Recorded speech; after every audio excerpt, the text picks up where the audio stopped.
काय दिस आल्यात. माणसात जर पोरगी जन्मली तर मारून टाकत्यात आणि जनावरांच्यात गण जन्मलं तर मारून टाकत्यात. कसा मेळ बसायचा इट्टला. काय पाहुणं, काय मॅटर आहे? ते रेडा दावा आलतो. कुणाला? ही काय रीत झाली बोलायची, म्हणशीलच की हो. नाही, रेडा म्हशीलाच धावत्यात, ठाव आहे मला. अगं आपल्या 7 जन्मात 70 पिढ्यात हे असलं काम कोणी केलं नव्हतं. पर तू वैवाट तोडलीस पट्टी. आज लय मी खुश आहे बघ. तुझा नवरा सुया टोचून गात घालतोय ना मग तुला पण काय सुया टोचून पोर जन्माला घातली का?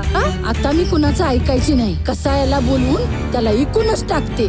माझ्या माघारी पुरीला सुई टोचून गाप घालायचा नाही. मी बघतेय ना मुक्या जनावराची दशा. कवा भांड फुटून बाहेर येते तर कवा पदर फाटून आतडी बाहेर येत्या. जोपर्यंत जीव आहे तोपर्यंत सगळं आहे. एकदा का बॉडीतला जीव गेला की तुमचं नाव बी तुमचं राहत नाही.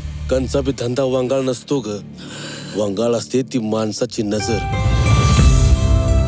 दादू पहिलाच पोरगा आहे जिला अभिमान होता माझ्या धंद्याचा, कौतिक होतं.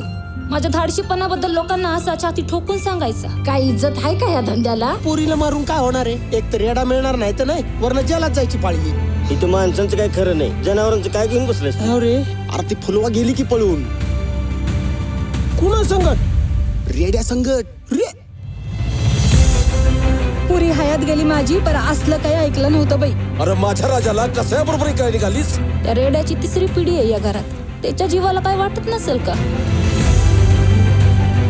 तुझ्या आईनं राजाला कसायला ऐकलाय आणि दोघांना बी तीळ तीळ मारताना नाही बघू शकता रे म्या.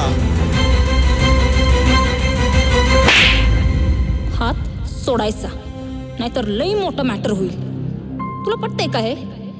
जो आपलं पोट भरतो, जो आपल्याला पैसे मिळवून देतो, त्याला ऐकायचं, मॅटर करायचं.